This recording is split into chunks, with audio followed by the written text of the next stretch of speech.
aula de hoje nós vamos bater um papo sobre a questão da composição, autossustentabilidade e formação do solo. Bom, do que é constituído um solo? Um solo ele tem sua parte biológica, que são os micro-organismos, bactérias e fungos e outros micro-organismos nitrificantes.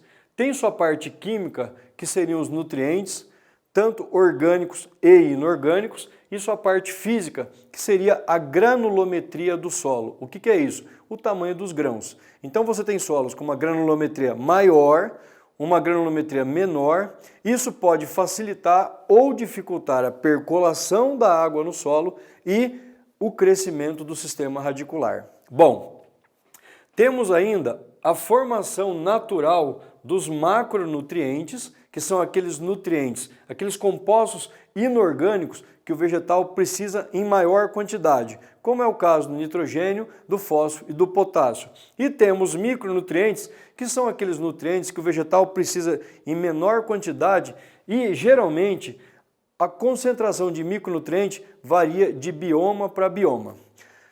Com base nisso, eu vou apresentar a questão prática dessa formação. Então, você imagine que existe uma relação na natureza entre os fatores bióticos e abióticos, ou seja, os seres vivos e os não vivos que geram vida. Sendo assim, a influência da chuva e do calor sobre a composição, a constituição do solo é de extrema importância. Por quê? Porque nós temos um processo de decomposição, degradação destes tecidos mortos que é feita pelas bactérias e fungos.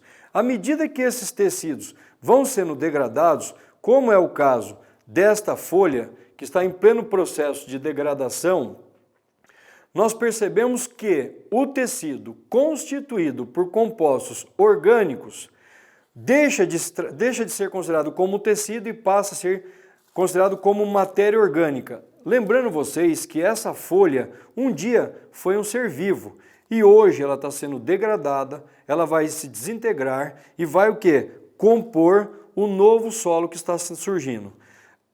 Vale a pena lembrar que quando esse tecido é quebrado, transformado de orgânico para material inorgânico, ele que faz o autoenriquecimento do solo. A natureza não precisa de adubo, ou seja, esse ser vivo, esse ser morto, um dia foi um ser vivo e hoje ele é o quê? A base, ele é a matéria-prima que vai nutrir os próximos seres vivos que estão chegando.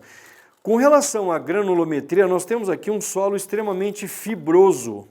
Por que fibroso? Porque contém fibras vegetais que não deixam que ele fique um solo compacto.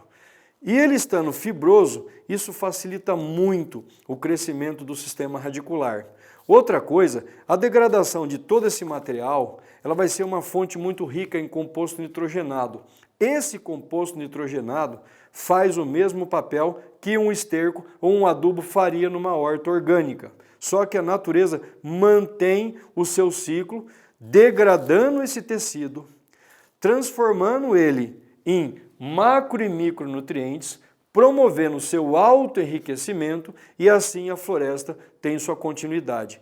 Nós da biologia temos muito medo de uma queimada, porque a queimada não só danifica os estratos vegetais de árvores de pequeno, médio e grande porte, como também matam toda a microbiologia do solo numa estratificação de 0 a 40 centímetros. Então a queimada ela é muito prejudicial, não só nas camadas superiores, mas nas camadas inferiores do solo, onde ficam as bactérias e fungos nitrificantes e também as micorrizas, que são aqueles fungos que se aderem ao sistema radicular da planta e, por parceria, capturam o nitrogênio do solo e passam para o sistema radicular, deixando o vegetal muito mais saudável. Então, lembrem-se sempre para o vestibular, o solo tem sua composição biológica, sua composição química e sua composição física.